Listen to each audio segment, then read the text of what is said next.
প্রয়াতি, যে প্রয়াতি মানে দেহ ত্যাগ করা, যিনি দেহ ত্যাগ করেন, ত্যক্তম দেহম স ইয়াতি পরমং গতি। जो प्रयाति त्यजम देहम,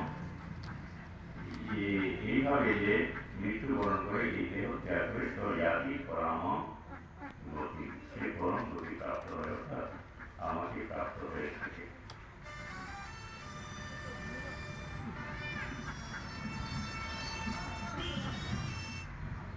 তারপর বলছেন অনন্য চেতা সততম নিয়মম স্মরতি সহ তস্যাহম শ্লোকার্থ নিত্যযুক্ত সুযোগিনঃ।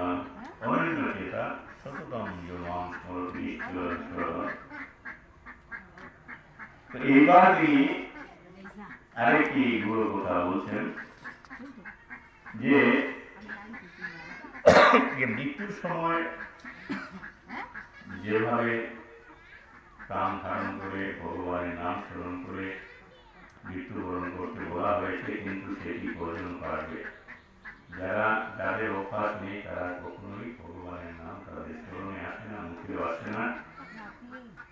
তাই সারা জীবন যেটা করা হয়েছে সেটাই মনে করতে করতে আমার এই কাজটা রয়ে গেল, আমার ওই কাজটা রয়ে গেল, আমার সংসার করতে করতে ভগবানের নামটা স্মরণে আসে না। তাই ভগবান বলছেন কিভাবে স্মরণে আসবে? অনন্য চেতা সততম যো মাং স্মরতি নিত্যশঃ। অনন্য চেতা, অনন্য চিত্তে মানে অন্য কিছু চিন্তা না করে অনন্য চিত্ত হয়ে সততম যো মাং স্মরতি নিত্যশঃ, যে আমাকে সদা সর্বদা নিত্য সদা সর্বদা যে আমার স্মরণ করল, তস্যাহং সুলভ পার্থ নিত্য নিত্য সেবিনঃ। তো তার কাছে আমি সুলভ হয়ে যাই।